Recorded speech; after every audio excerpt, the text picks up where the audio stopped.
loss of a limb is horrible. Permanent injuries in any capacity is horrible, but you cannot do anything without fully functioning brain. The Concussion Center proudly presents Talk-N-Headz, a podcast based on all things related to head injuries. This is not just a show about concussion. In this series, we take an in-depth look at the brain and its function specifically after there is trauma. Hosted by Brent Jones, Antonio Walden, and Dr. Robert Allen, Talk-N-Headz was created to give a realistic perspective to head injuries. So sit back, relax, and let us fill your head with brain knowledge. All right, welcome to another episode of Talk-N-Headz. It is I, Antonio, with you once again, facilitating this invigorating conversation. We have another awesome guest sitting in with us today, a young man who's been around this personal injury game for over 20 years. He's seen it all from the defense side of a Fortune 500 company to insurance defense. Now he's on the plaintiff side fighting for those who've been injured in car accidents. Has a thriving, growing, amazing practice here in Atlanta. We are thrilled to have the one, the only attorney Nicholas Chester Sr. Esquire sitting in with us today. I appreciate your time there, Attorney Chester. It's a pleasure to be here. You're laying it on thick, but I do like it. So.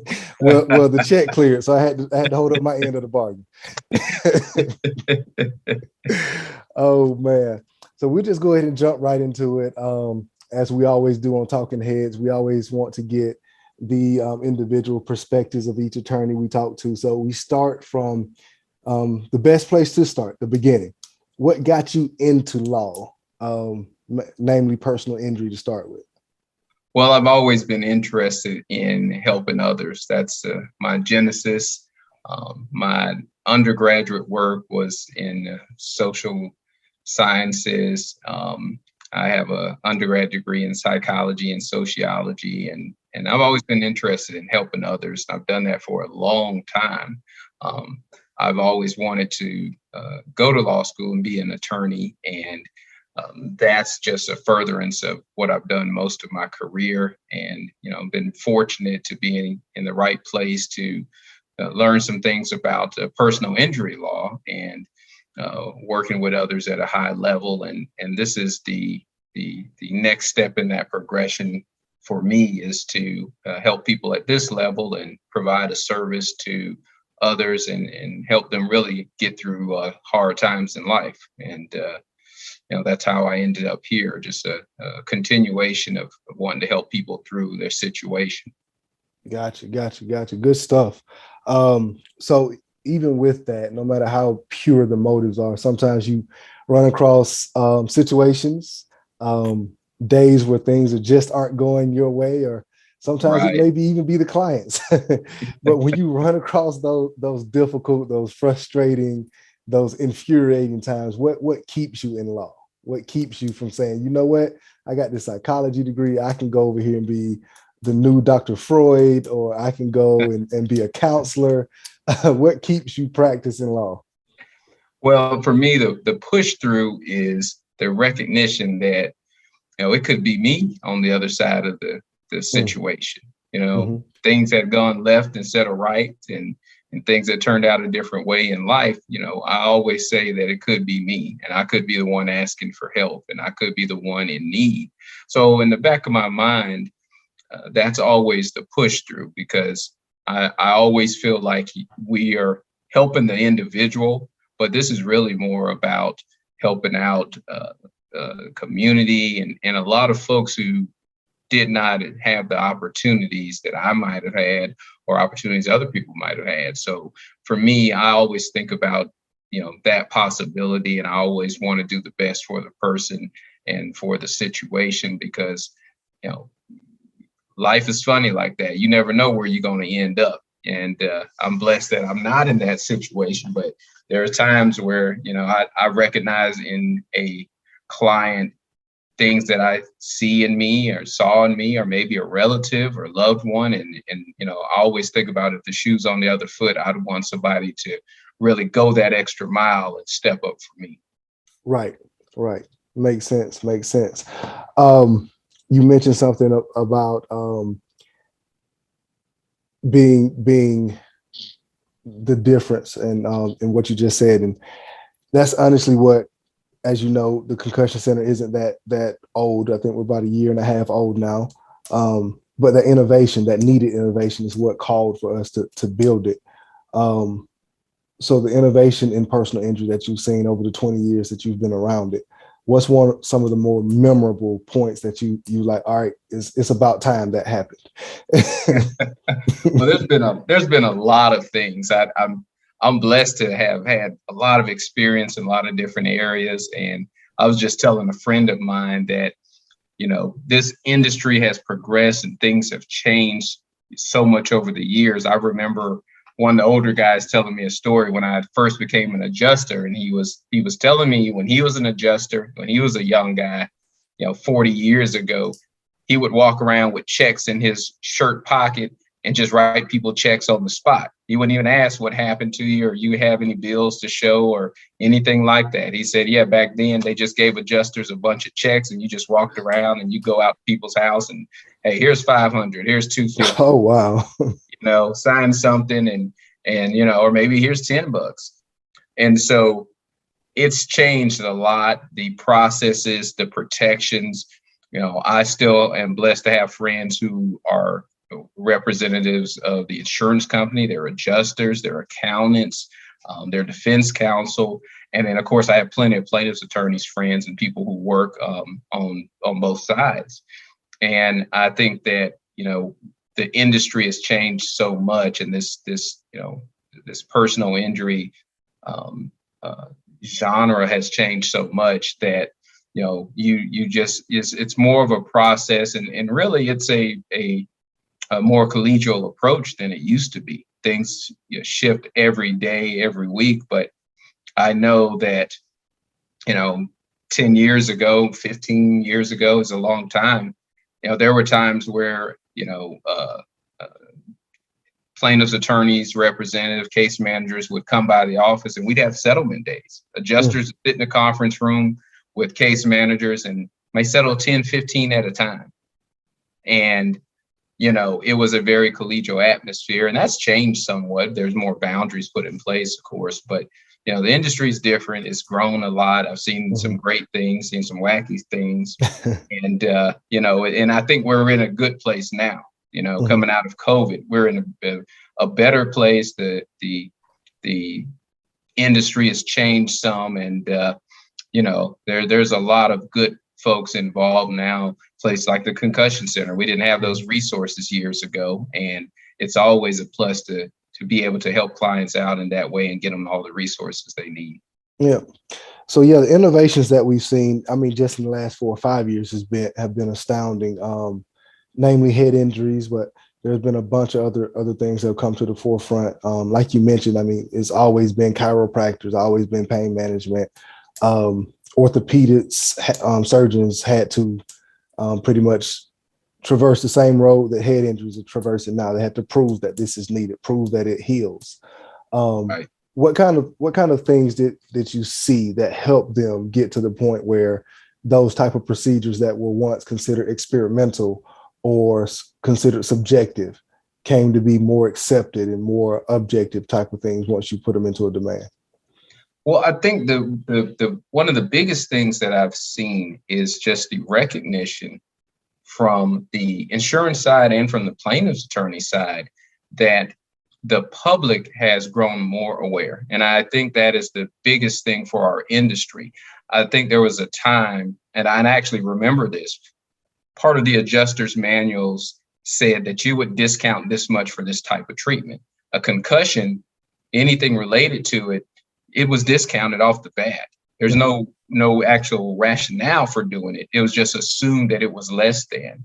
But one of the great things that has happened is the public has become more aware of, more diversity in treatment, more diversity in the diagnostic work to help people understand, the different conditions. And as that awareness has grown, so has the acceptance on both sides. And that's a great thing for us, because as a trial attorney now, thanks to places like the Concussion Center, thanks to a lot of the work other people have done, I can take a case to a jury and I can explain to them what a head injury looks like, and they will understand what I'm talking about. They'll understand how it relates, and it won't be a foreign subject to them. So that is a big step forward for us. A layperson understanding and taking that high level information the doctors like the Concussion Center provide, and it being broken down to where they can understand it sitting on the jury, means that, okay, it is more acceptable now all the way around. Yeah. And a lot of that goes to the area that you're in too. I remember when I was in funding, and I haven't seen this in anywhere but one place, El Paso, Texas, we'd get referrals specifically asking for acupuncture. Yep.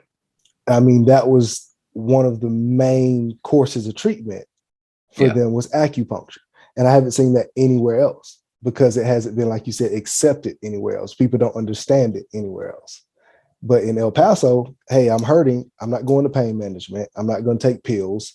I'm not going to go to the ortho. I'm going to go over here to the acupuncturist. Yeah. And it's sometimes regional. I had a case in the Rio Grande way back when, and you learn as you go different places around the country. People view different holistic approaches and treatments differently. And what we say is normal here in Metro Atlanta may not be normal any other place. So at the end of the day, I think that there is a regional approach to it. But I always tell clients, it doesn't matter if you want crystal to burn incense, you want acupuncture, or if they're going to put ashes on your eyebrows or something. We wanted you to get the help you need, and we want you to do what's best for you and your body. Exactly. So now I got to ask you, being a former adjuster, do you have any sympathy when you go up against the current adjusters? I actually do. I take the approach that, I hate to steal from the movie, but I take the approach of help me help you. I want to see you winning. And I just try to educate, because I know some of the pressures those individuals are under, and I know what they're facing. And I tell anyone that, hey, I've been there. And when you audit those adjusters' files and you look at, their information, one of the things that pops out is, hey, they're trying to figure it out like everyone else. So I don't take pity on them, but I do understand that, hey, you need information. That way you can justify the decision that you're going to make. And I know you're going to make.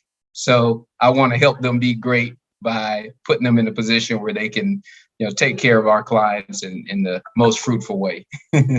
Right. And you said something that's key there, trying to figure it out. And I think at the end of the day, that's what all of us are trying to do, especially in this head injury space, because like we alluded to earlier, it's still relatively new. So when you or any other attorney goes in and says, hey, this person has a head injury, even if you have the narratives behind it and the notes behind it, it's still a learning curve that you have to contend with. Right. How do you handle that, or how do you adjust to that learning curve when you encounter it?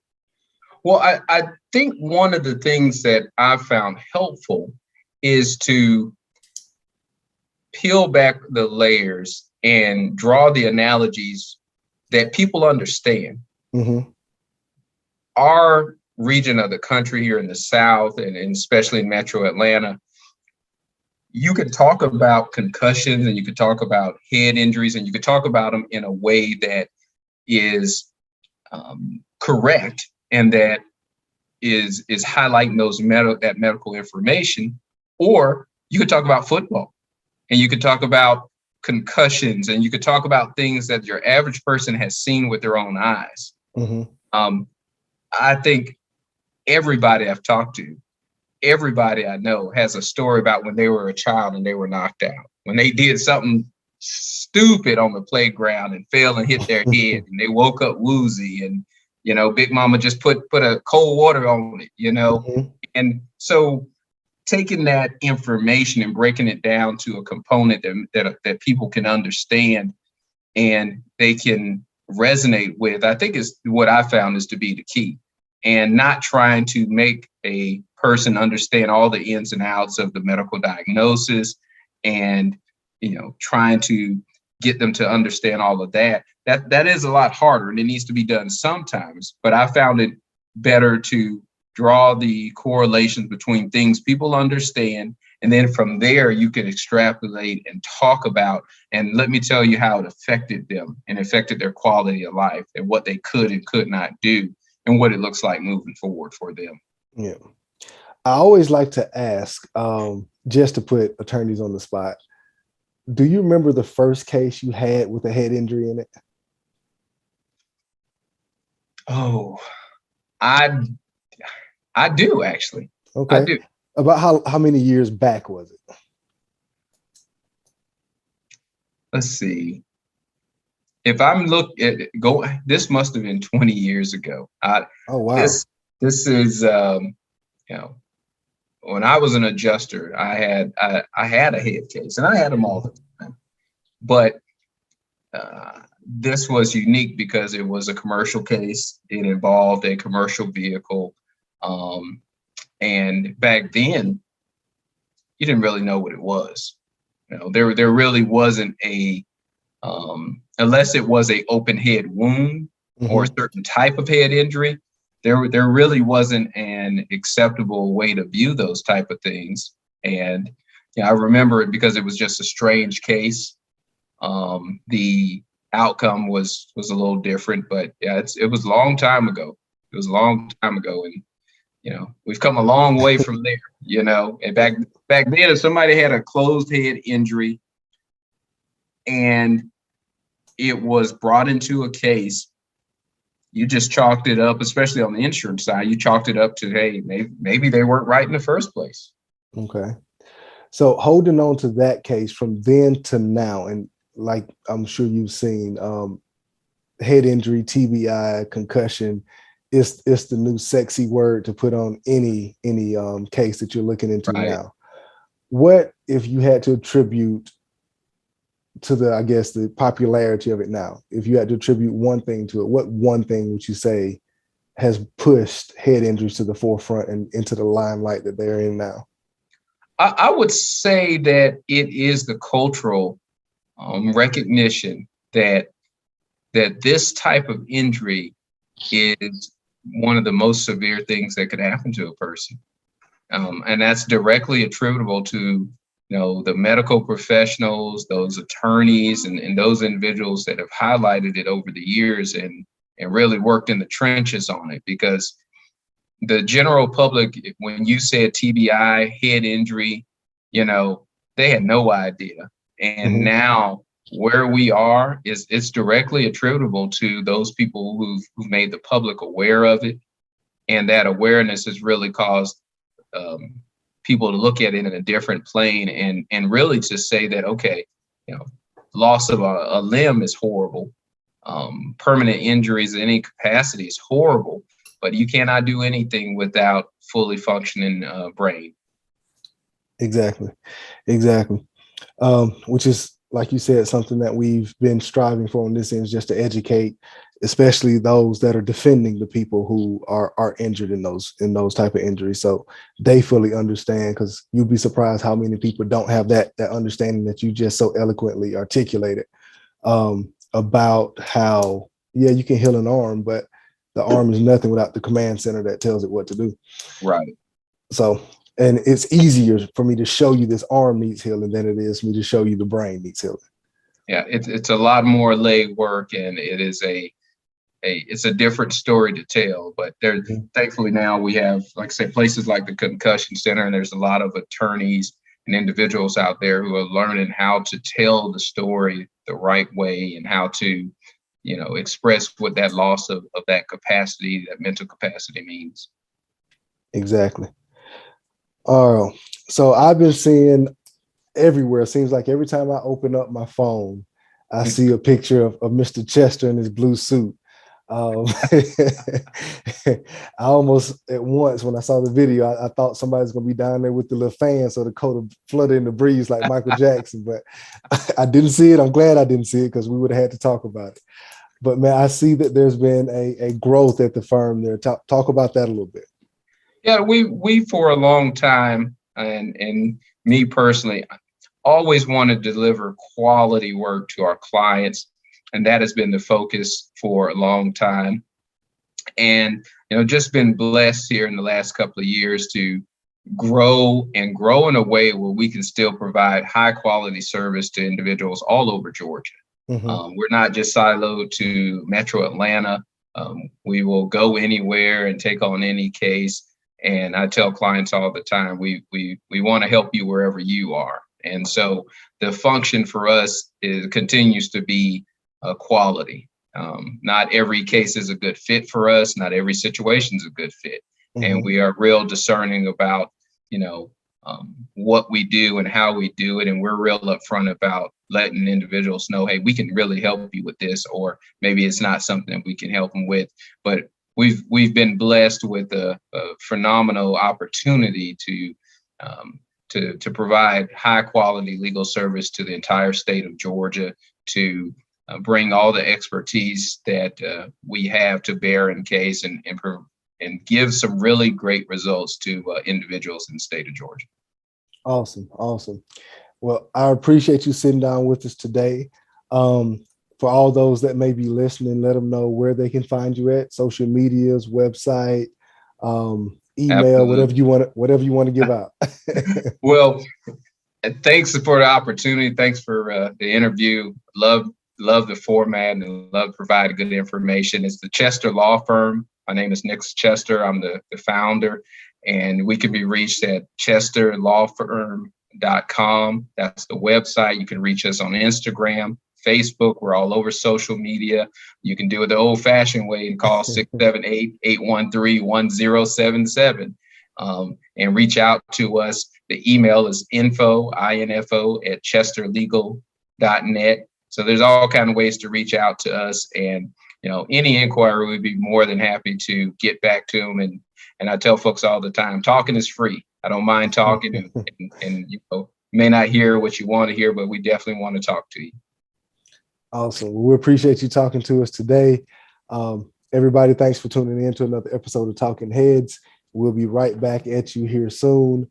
But in the meantime, you know how to find us as well on all platforms. We are Concussion Center. Website is theconcussioncenter.com. You can reach out to me at Antonio at concussionctr.com email wise, and everyone should already have my phone number. If not, you don't need it. But we'll talk to you next time. This has been an episode of Talk-N-Headz. Thank you for listening to Talk-N-Headz. This podcast has been brought to you by the Concussion Center. We appreciate the opportunity to fill your brain with some new information regarding head injuries. If you have any additional topics you would like us to cover, please reach out to us on our various social media platforms at the Concussion Center, or hit us up on our website at concussionctr.com.